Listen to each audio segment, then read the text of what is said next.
Sœur Grâce et j'ai le plaisir de recevoir aujourd'hui le pasteur Sonny Mukwenze. Pasteur, bonjour. Bonjour. Vous pouvez vous présenter s'il vous plaît? Je suis Sonny Mukwenze Emmanuel, je suis l'évêque de l'église La Restauration. J'habite les États-Unis en Floride et je suis à Paris avec mon épouse et mon fils en mission du Seigneur. Très bien. Alors, pasteur, j'ai quelques questions à vous poser. Donc, dans la première, parce que nous avons eu 4 jours de séminaire intense et de bénédiction, je le pense, nous avons été pleinement bénis. Merci, pasteur. Et j'ai retenu pas mal de choses, y compris le fait que vous avez commencé à prêcher donc à l'âge de 18 ans, c'est assez jeune, et vous avez commencé à enseigner à l'université, donc la parole de Dieu à 19 ans. Et ma question, forcément, c'est comment est-ce que vous avez vécu cela par rapport à votre entourage, la famille, les amis, parce que c'est quand même un âge assez jeune où on a d'autres préoccupations quand on n'est pas dans le Seigneur. Effectivement, beaucoup de gens au départ voulaient dire est-ce que c'est vrai, est-ce qu'il va continuer dans cette histoire? Mais pour moi, le fait de prêcher n'était pas parce que c'était un plaisir. On a connu le Seigneur, une expérience formidable avec Dieu, de la conversion et puis surtout de la plénitude du Saint-Esprit. Je crois que c'est ça qui était l'essentiel. Mais aussi, Dieu a opéré des guérisons dans ma vie, me donnant la possibilité de parler et de témoigner que j'aimais le Seigneur, passionné pour Jésus, et c'était normal. Il est vrai que beaucoup aussi ont tenté de me faire taire, mais la Bible dit que nous ne devons pas laisser n'importe qui mépriser notre jeunesse. Amen. En étant un modèle, ça a été suffisant pour mes parents, mes frères, mes amis et beaucoup d'autres adultes à me suivre. Et c'est parti vite. Et aussi, il faut connaître que je me suis converti dans une ambiance de réveil. Et il y a eu réveil spirituel avec des guérisons, des miracles, des manifestations des dons de l'esprit. Cela a été amplement convaincant pour beaucoup de gens qui venaient me suivre et écouter. Et les gens se convertissaient en masse, des grandes foules de jeunes venaient suivre mes prédications. Et puis, bon, avec beaucoup d'amis, nous avons initié beaucoup d'œuvres. Et quand on est parti à l'université et étudier, c'était normal qu'on réunisse les autres jeunes qui venaient, et finalement même les professeurs, les membres de faculté de l'université qui prenaient part à nos activités, et cela est devenu une église, une paroisse, et j'ai commencé à diriger cela. Donc pour moi c'est comme du film à l'aiguille, quoi. Donc c'est parti comme ça. D'accord, très bien. Donc si je résume très bien, vous avez pu impacter par rapport à l'accompagnement du Saint-Esprit. Ce n'était pas vous seul, mais c'était aussi à l'aide du Saint-Esprit que vous avez pu faire. Absolument, comme Jésus l'a dit, que vous recevrez une puissance. Le Saint-Esprit surviendra sur vous et vous serez mes témoins à Jérusalem, dans toute la Judée, en Samarie et jusqu'aux extrémités de la terre. Et nous, Jérusalem, c'était là où nous étions, élèves à l'école secondaire. Et de là est parti le mouvement qui a atteint d'abord tout notre campus, et puis les campus suivants, et puis les campus, et puis donc de plus en plus, le nombre de gens grandissait. On a commencé à faire des disciples à cet âge-là déjà, et ce qui faisait que quand on arrivait dans des villes, les villes entières étaient vraiment déjà averties, les jeunes. On réunissait des milliers de jeunes déjà à ces réunions-là, et ce qui fait que même ce que nous faisons aujourd'hui, ça ne nous étonne pas, quoi. Non, on a grandi dans ça. J'ai continué normalement mes études en étant capable de s'occuper aussi de la vie spirituelle des autres. Les gens m'appelaient petit pasteur. Donc, le petit pasteur. Je vois encore en tant qu'étudiant véhiculé par des directeurs d'entreprises qui venaient me prendre parce qu'ils devaient prendre soin de moi pendant que moi je prenais soin de leur état spirituel. Amen. Amen. Que Dieu soit loué, c'est une très bonne chose.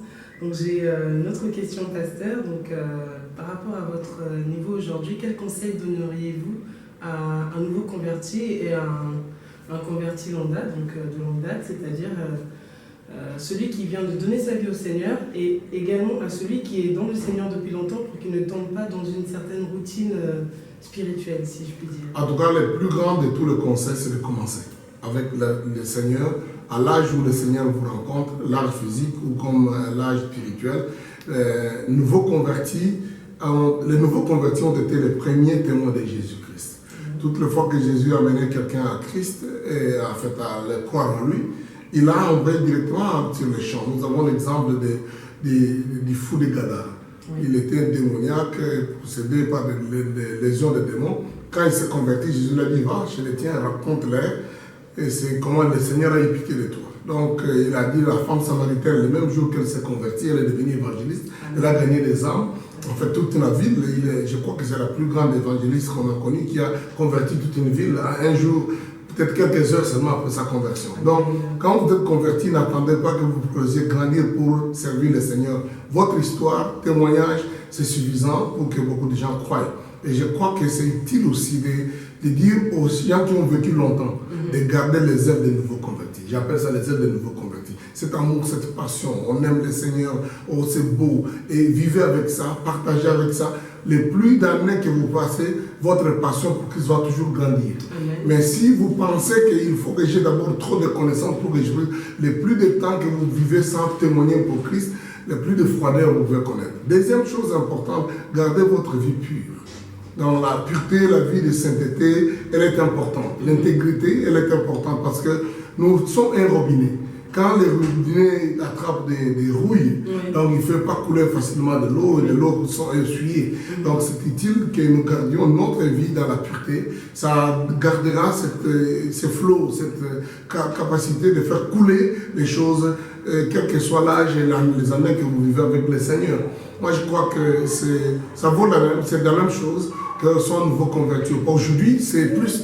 J'ai ajouté à ma foi la connaissance. J'ai des connaissances des choses de la parole de Dieu que je peux mieux expliquer que ce que je disais à l'époque. Mais, en tout cas, en ce qui concerne les fruits, les résultats, je pense qu'on peut toujours obtenir les mêmes résultats. Et rester engagé dans une église, dans un endroit où il y a des nouveaux convertis qui viennent. Parce que quand les œuvres de nouveaux convertis, il est contagieux. Il va aussi continuer à stimuler les gens. C'est aussi le besoin de garder une attitude de réveil. Les réveils spirituels et individuels, mais aussi les réveils spirituels communautaires. Quand vous vivez dans une église où la vie est vivante, l'Esprit de Dieu agit, les gens... Donc ça garde la foi des croyants. Mais s'il arrive que quelqu'un s'est rétrogradé, il peut aussi revenir à Dieu. C'est pourquoi je prêche la restauration. Il peut être restauré et reprendre les feux qu'ils avaient au départ. Très bien. Donc d'ailleurs, pasteur, vous citez la restauration, c'est aussi l'un de vos livres que nous aurons le plaisir de lire une fois que nous serons en possession de celui-ci. Oui, j'ai écrit plusieurs livres, mais celui dont vous parlez, je crois, c'est le principe de la restauration. C'est un livre où je parle du concept de la restauration et puis des principes, de cette principe de la restauration et plusieurs illustrations de restauration biblique et aussi annoncer pourquoi beaucoup de vies ont changé, pourquoi personnellement je prêche ce message, que je crois que la restauration est d'abord un phénomène naturel, mais aussi un phénomène totalement divin. Il marche avec des lois naturelles, le recyclage, toute la vie de tous les jours. Le monde, l'univers est en train d'épuiser les ressources, mais il subsiste parce qu'il y a ce retour, ce sentiment de se rajeunir. Vous voyez qu'aujourd'hui, les gens veulent des produits revitalisants, des produits qui rajeunissent les gens. C'est un sentiment naturel important. Mais en même temps, c'est une loi de Dieu pour tenter de récupérer tout ce qui est détruit, détruit par toute la machine infernale de l'ennemi, du diable et la méchanceté. Mais Dieu est capable de tout restaurer. Au fait, le premier principe, nous disons, en Christ tout est restaurable, récupérable. Et la restauration est obligatoire, elle est aussi possible. Amen. Merci pour ces précisions, pasteur. Donc j'ai une avant-dernière question. Et ça, c'est par rapport à la vision que vous nous avez fait part. Donc, Dieu vous a appelé à faire un très grand travail en Europe. Donc là, notamment en France, au nord de la France. Est-ce que, pasteur, vous pouvez résumer, est-ce que vous avez la possibilité de résumer vraiment cette vision et éventuellement inviter donc, ceux qui nous suivent à vous rejoindre dans cette grande aventure? Oui, comme vous l'appelez, vraiment une grande aventure. Mais la première chose, je crois que nous avons besoin d'une marque de reconnaissance pour le Seigneur, qui nous a aimés, qui nous a sauvés, mais aussi une marque de reconnaissance pour ce que l'Europe a été pour l'évangélisation du monde. Je crois que ça, c'est très important. Et nous vivons une époque différente de la mission. Il y a plusieurs siècles avant, l'Europe a envoyé des missionnaires dans le monde entier. Et nous vivons une époque de ce que j'appelle les missions retour, où les gens sont en train de revenir en Occident pour prêcher l'évangile parce que l'Occident, pour des raisons, peut-être des manques de vigilance ou des philosophies ou des concepts, est tombé dans un refroidissement et vraiment visible parce que les cathédrales sont cadenassées, c'est vide, il n'y a plus, comme on dit, de vocation.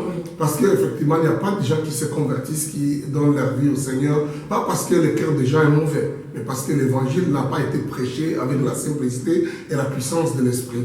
Et Dieu m'a dit que nous devions revenir et que Dieu, il va donner un nouveau souffle à l'Europe. Dieu n'a pas fini avec l'Europe. Et pour ça, il avait besoin que les gens s'élèvent, des jeunes, des parents, des serviteurs de Dieu s'élèvent pour faire ce travail d'évangélisation intense, réel, profonde, pour amener que les gens se convertissent. Et j'ai répondu en venant faire une petite étude de prospection. J'ai découvert qu'il y a plus de 250 000 villages en Europe qui n'ont pas de présence chrétienne. Quand je parle de présence vivante, je ne dis pas de nom d'avenir, je ne parle pas de nombre de chapelles, mais je parle de chrétiens vivants qui montrent, qui témoignent de leur foi, et que si nous pouvons lever une armée, des gens, des personnes qui sont décidées de devenir des témoins de Jésus-Christ dans chacun de ces villages-là, nous pouvons revoir le réveil réel arriver en Europe. Et c'est ce que je tente de faire, entrer en contact avec les serviteurs de Dieu, les églises locaux, les gens du terroir, pour leur dire, en Christ c'est possible de récupérer. Dieu n'a pas fini avec l'Europe. Je dis toujours, nous sommes dans la surface de réparation. Nous devons réparer les choses et marquer. Parce que les gens croient que c'est fini avec le christianisme. Non, non, non. Dieu n'a pas encore fini avec le christianisme en Occident. Et s'il faut même donner des prolongations, nous allons entrer dans la prolongation. Donc, ceux qui veulent, oui, venez, embarquez-vous dans cette histoire. C'est une belle aventure. L'évangile prêché dans la simplicité, avec des signes de produits. C'est ça qu'il faut pour l'Europe et pour que les gens se convertissent, aiment le Seigneur et un réveil arrive. Et je sais que ça va arriver. Amen, je le crois avec vous, docteur. Dernière question, merci beaucoup. Donc là, vous venez de nous donner donc, des éléments par rapport aux jours à venir, parce que c'est assez proche. Où est-ce que vous voyez dans quelques années qu'est-ce que vous attendez des années à venir? Parce qu'en tant qu'enfant, on attend toujours qu'un parent nous épate. Donc nous aussi, nous sommes des enfants de Dieu, donc on attend toujours que notre Père nous surprenne encore. Qu'est-ce que vous attendez encore en tant que serviteur de Dieu S'il y a un vœu que je vais pour les années qui vont venir, je vivrai et faire de telle sorte qu'il n'y ait pas de gens en Europe qui disent « je n'ai jamais entendu parler de Jésus-Christ ». Donc faire que tout le monde entende parler de Jésus. Ça, c'est vraiment ce que je peux dire quand les gens me demandent quel est ton chant, l'étendue de ton chant et quels sont les projets pour tel ou tel nombre d'années. Chaque année, je voudrais qu'il y ait une couverture de l'évangélisation profonde, très grande, qui grandit au jour le jour, afin qu'il n'y ait pas des gens dans nos villages, dans nos villes, dans nos cités, dans nos quartiers, qui disent « je n'ai jamais entendu parler de Jésus-Christ ». Je ne parle pas de Jésus de cours d'histoire, je ne parle pas de Jésus dans les domaines où les gens se moquent, tout ça, mais un Jésus vivant.